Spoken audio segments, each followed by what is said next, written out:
Hello class. In today's mini lecture, I wanted to introduce you to the work of a scholar called Brian Atterbery, who is well known as a critic of the fantasy genre. Atterbery is particularly well known for coming up with another approach to defining fantasy, which he outlines in his well-known book, Strategies of Fantasy, published in 1992. In this book, Atterbery takes an unusual approach to what a genre is.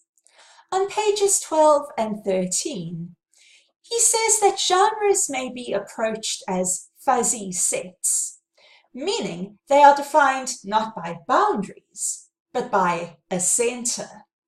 A book on the fringes may be considered as belonging or not, depending on one's interest.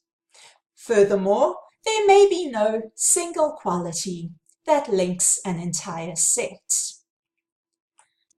I'd like to spend a minute or two unpacking this idea of a fuzzy set, since it's central to the point that Atterbery's making through his definition. Take a moment to think about birds. What comes into your head? What do you imagine when you think about birds? Odds are you think about something like a sparrow or a robin. In other words, you think of a small creature with wings, feathers, and a beak, which can fly and which eats seeds and fruits. Sparrows and robins, I think for most of us, are typical birds, prototypical birds, the most bird-like that birds can possibly be.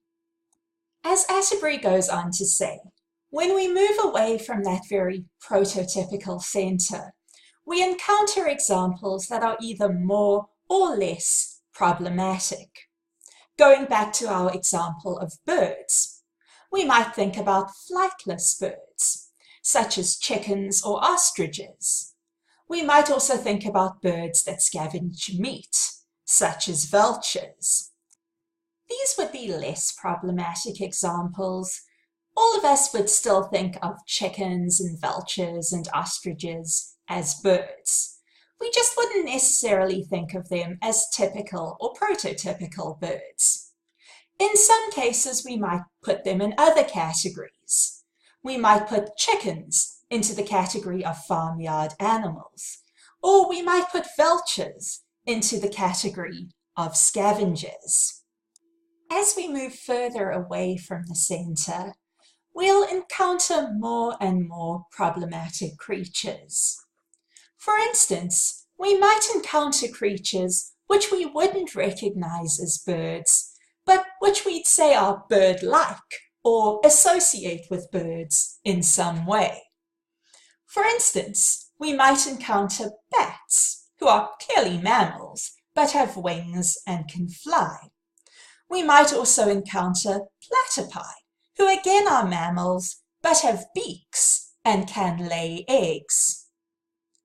So, Atterbery's point about the fuzzy set of birds would be, is that all of these creatures you see on the screen in front of you might be part of people's conception of birds, their category of birds, under certain circumstances. Atterbery then takes a similar approach to defining fantasy.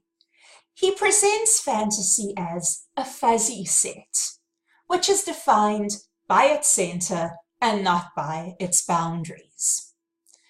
He did an unscientific survey in which he asked a group of scholars to identify the central fantasy book, the book they felt belonged at the heart of the fuzzy set. And their consistent answer was, no surprise, Lord of the Rings, the trilogy. I'm sure if all of us had been asked the same question, we might come up with that or Harry Potter.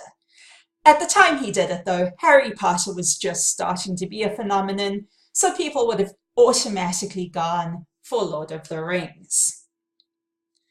Now, I think it's it's really important to note that Atterbery's definition is not prescriptive. He's saying that the more a book is like Lord of the Rings, the more likely people are to recognize it as fantasy. If it has similar qualities, people are likely to put it in that category.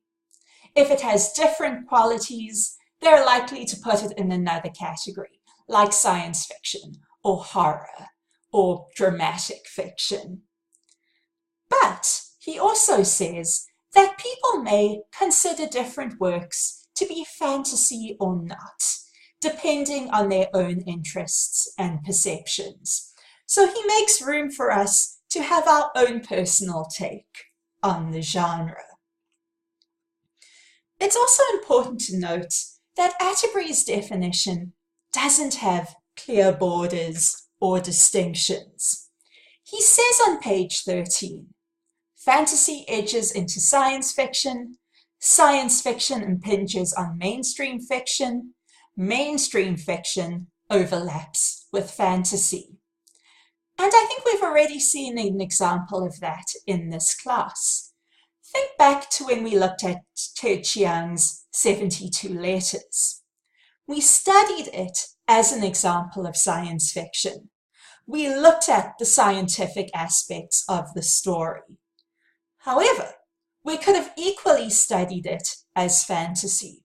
I could equally have brought it into this section and it wouldn't be out of place. So it's a work that's very much straddling the two genres, that has elements of both science fiction and fantasy. So, for your first exercise this week, I want you to do an exercise for me. I want you to draw a fuzzy set diagram for fantasy. I want you to use Lord of the Rings as the center, just as Atterbery suggests. And then I want you to include Uprooted, Pan's Labyrinth, and then 3 other books, films, TV shows, comics, games of your choice. Anything you like. Even Star Wars would actually work, since many people consider it more fantasy than sci-fi. I'd like you to present this diagram either as a digital drawing, or you can simply draw it on paper and take a photo with your phone. I'm looking forward to seeing what you come up with for this exercise.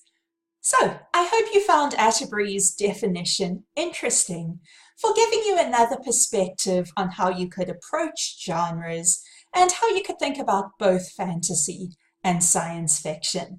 Thanks for paying attention.